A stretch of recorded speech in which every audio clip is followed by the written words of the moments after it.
¿De dónde viene? ¿Cuál es el origen? ¿Dónde empezó? Le informamos que lo que está a punto de escuchar es en extremo inquietante.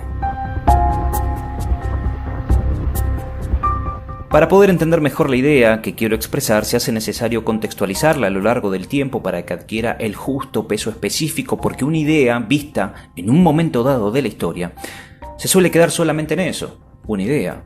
Pero es posible, de hecho, es seguro que cualquier tipo de circunstancia que nos afecta hoy en día, para poder explicarla, vamos tirando de la cronología buscando sus orígenes y nos quedamos fascinados, como es en este caso. Referente a la eugenesia, darwinismo social e ingeniería social, hay que empezar en el siglo XIX, que fue la meseta donde germinaron grandes movimientos que sacudieron la filosofía, la política y la ciencia, y cuyas sombras y luces, a principios del siglo XXI, aún nos siguen afectando.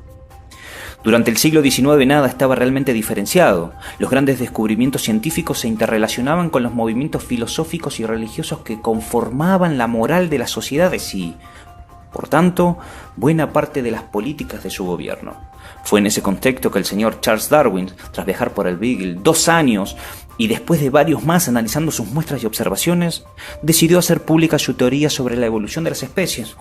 Un tema que deja mucho que decir, pero no es el tema de hoy. La supervivencia del más apto. Término que no fue acuñado por Darwin, sino por el filósofo británico Herbert Spencer. O la selección natural, que sí se la debemos al naturalista, dieron el salto de lo meramente biológico al campo de la filosofía y de la naciente sociología.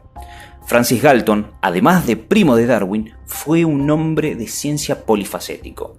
Sus estudios sobre herencia ayudaron a desarrollar lo que se conociera décadas después como genética, y también fundó y promovió la eugenesia, pseudociencia que promulga la mejora de la especie humana. Galton y otros consideraban que dentro de la humanidad los diferentes grupos combatían entre sí mediante mecanismos de competencia darwiniana, de forma que los más exitosos eran los portadores de las características más avanzadas y perfectas, y por tanto los más aptos, y lógicamente el futuro debía ser interpretado por los más aptos de la élite, o sea, de la clase alta, claro. No solo las personas con enfermedades hereditarias o socialmente rechazables como la epilepsia, sino las que padecían problemas como el alcoholismo, o incluso aquellas que por circunstancias variadas tenían que practicar actividades como la mendicidad o la prostitución. Pronto se pusieron en el punto de mira de sus partidos. Por supuesto, la raza era otro factor demasiado importante para desecharlo, y es que el racismo en esa época no era un concepto tan denostado como lo es hoy en día.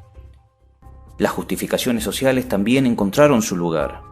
El criminólogo italiano Cesare Lombroso hablaba de imbéciles morales, refiriéndose a aquellos individuos que no habían alcanzado un adecuado grado de evolución, por lo general locos peligrosos, asesinos natos y epilépticos, encontrando así una explicación para los comportamientos antisociables.